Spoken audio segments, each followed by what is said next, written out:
We are to Sydney now, where our correspondent Bruce Harrison joins us with the very latest. Bruce, Sydney's largest amount of rainfall in 4 months, but with more than 80 fires and dozens still yet to be contained. How much more rainfall will we need to put them out?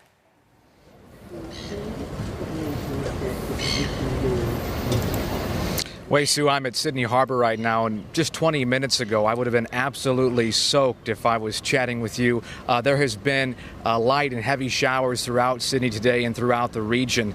And while that's been hampering a bit of the tourist activity here at the harbour, most people would be hard-pressed to say they're not in support of the rain and the potential it has to put out some of these incredibly tragic bushfires.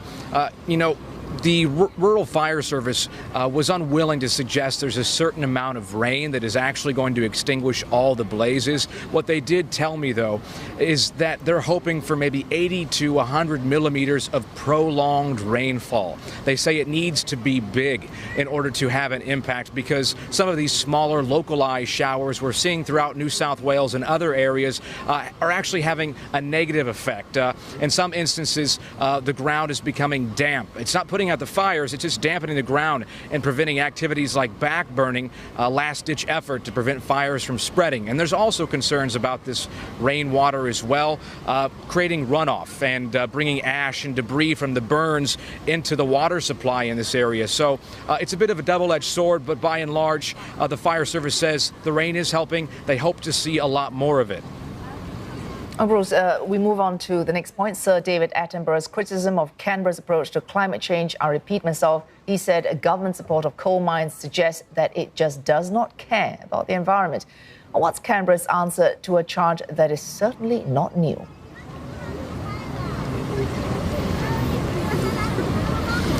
Well, the government here is in dispute about how to address climate change. Prime Minister Scott Morrison's government has been under heavy fire, especially his Liberal Party. A lot of the opposition claiming that there are climate change deniers within the party, and Prime Minister Morrison has been pushing back and saying that's not true. But the government, the Labour Party, the leading opposition, and the Liberal Party can't come to an agreement on how to move forward. And I think a lot of what Mr. Attenborough has been saying directly targets those discrepancies here within the government.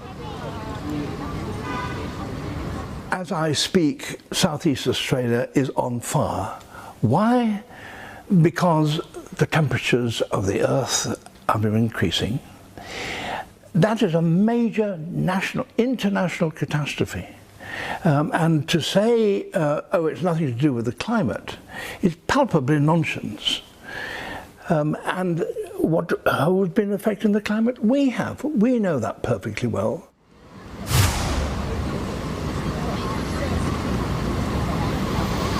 There you heard it from naturalist and famed broadcaster Sir David Attenborough.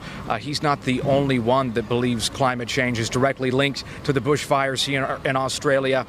Many other scientists say it's only going to get worse. Though Mr. Attenborough also said there is still time to try and prevent further damage, though humans have already created so much trouble for the environment.